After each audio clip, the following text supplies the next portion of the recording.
Meron silang uniform. Nag-practice naman sila, di ba? Pagdating na ng laro, nakaupo lang sila. Walang ganon. Support lang sila. Well, yeah, support lang tayo. Yung cheering squad lang tayo. No. No. Bawat isa po sa atin na nag-say yes kay Jesus, tinatawag niya tayo mag-trust and believe. When you say yes to God's kingdom work, you may lose everything, but I want to tell you this, nothing we lose in this life can compare to the joy that we are promised when we finally see what God has done. Sa ngayon po, yung mga tinanim nating mga seeds, yung mga tao na minahal natin, tapos nawala rin sila, I still believe na God will be the one to finish that work. All we need to do is to say yes. Kingdom building is through God. And alam niyo po, nothing, say nothing. Nothing. Isa pa, again, nothing. Nothing. Nothing can stop God from finishing the work He began. Katulad kayo na sabi ko sa inyo, marami po silang mga challenges na hinarap. When Zerubbabel was rebuilding the temple, the enemies of Israel wrote King Artaxerxes, wow, nagsulat sila ng papel, nagsulat sila ng sulat, to complain about Israel. Mag-complain sa Jerusalem. Sabi niya, kung magpatayo nila yung kanilang city, kung may patayo nila yung kanilang temple, magre-rebelde yung mga Hudyo na yan. And you know what? Naniwala si King Artaxerxes. So the rebuilding stopped. And alam niyo po, the rebuilding stopped not for 1 year or 2 years. Not just for 10 years. 14 to 16 years. Wow, game over ka agad. Pero remember, alam na natin yung nangyari sa dulo, ba? Natuloy ba yung plano ng Panginoon? Yes. Yes. There was delay, yes. But God was still in control. So, when you go to Ezra chapter 5, God executes a reversal. May binago niya. He executes a reversal. First, after 14 to 16 years, in-encourage niya yung mga people, huwag niyo kalimutan yung pinagpunta niyo dito. You did not come here to be comfortable. You did not come here para magsaya lang sa buhay mo. You came here to rebuild my temple. And nalala niyo yung mga prophets na sinabi ko kanina. Si Haggai, si Zechariah, they wrote books for Israel to remind them ano yung promise ng Panginoon sa kanila. Si Haggai, ang sabi niya sa mga Hudyo, I am with you. God is with you. Huwag kang matakot sa mga kaway. Si Zechariah, sabi ng Panginoon, the Lord spoke to Jerusalem through the prophets. Okay, it's God telling them. Sabi ng Panginoon through Zechariah, return to me and I will return to you. So remember 14, 16 years nang nakaraan. And God moves the heart of the people again. So, next, He leads yung mga leaders nila to write another letter. Wow! Bakit di nila ginawa before? Hindi ko alam. Pero ngayon, nagkaroon sila ng idea. Aha! Kinomplain tayo mag-complain rin tayo. Pero sa ibang hari. So, nagsulat sila kay King Darius. In-explain nila yung sitwasyon nila. And you know what God did? Sabi po ng Bible, the eye of God watched over until na-receive ni King Darius yung sulat. You understand?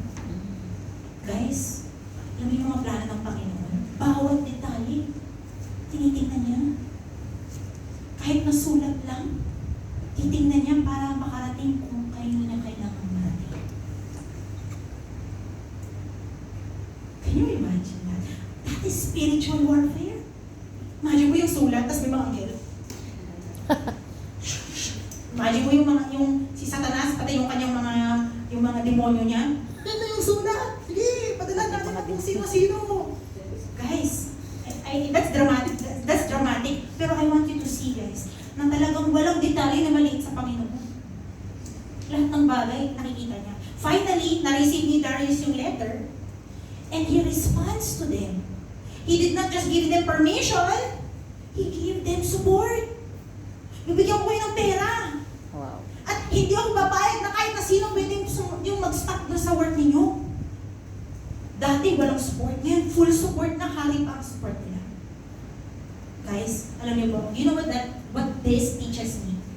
It teaches me na we do not need to be afraid kung may mga tao na ang the moves nila is parang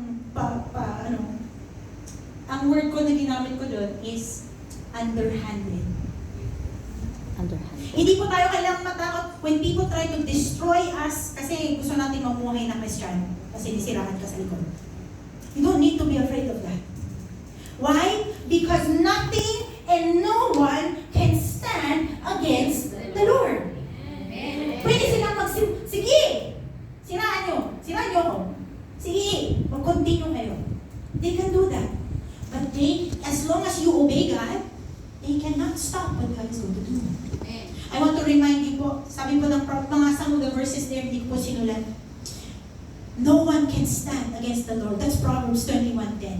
Sabi po sa Deuteronomy 31:6, be strong, be very courageous, do not be afraid. Why? Because the Lord goes with you. He will never leave you, nor forsake you. Sabi po ng Isaiah 54:17, no weapon formed against you will prosper.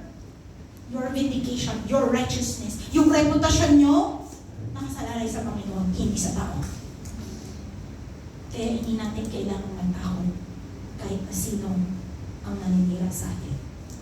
As long as we are trusting and obeying God, and we do what is right. So when we stand before the enemy, kahit na sinong kalaki pa yan na tao, gano'ng kalakas pa, gano'ng kalawak yung influence nila. Remember yung sabi ni David, nung he was facing Goliath. Alam niyo yung sinabi niya? Kasi yung mga Jews, takot sa kay Goliath eh. Sabi niya, the battle is the Lord's. Imagine, kingdom building is through God. But another thing I need to remind you po, is that kingdom building is for God. Why did God do all of these things? Why did He punish Israel? Then He preserved them and restored them. Why did He move the heart of kings? Why did He stop their enemies? Very simple lang po. It's because kingdom work gives praise to God. Basahin ko po from Ezra chapter 7, 27 to 28. Sulat po ito ni Ezra. Sabi niya, praise be to the Lord, the God of our ancestors, who has put it into the king's heart to bring honor to the house of the Lord in Jerusalem in this way, and who has extended His good favor to me before the king and his advisors and all the king's powerful officials. Guys, when God's people do kingdom work, ang resulta po niya is praise to God. Madali ba yung gawain? Madali ba yung gawain? No. No. Malakas ba ang kaaway? Yes. Yes. Malakas sila. But, at the end of that, when we remain faithful, ang magiging resulta niya at the end is na mapupurihan ang Panginoon.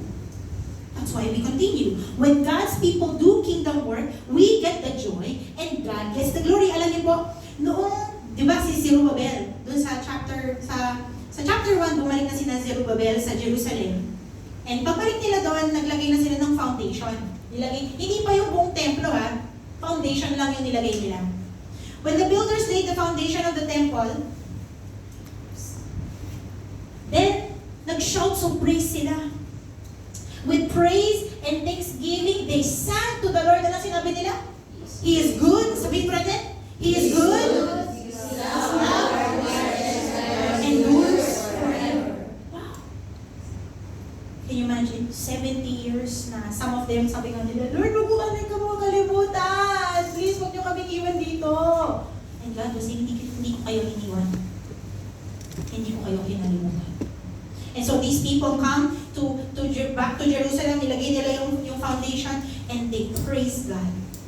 I want to remind you po that kingdom work can only be done with kingdom mindedness. Bakit simula pa lang naglagay na sila? Ano pa lang naman eh, foundation pa lang, bakit nagpupuri na sila? Tingin nyo, why? I think it's because they are acknowledging na from the beginning it was God. Sisimula pa lang, hindi kami makakarating dito kung wala ang Panginoon. That's kingdom-mindedness. We must acknowledge, number one, Lord, you are the chief architect.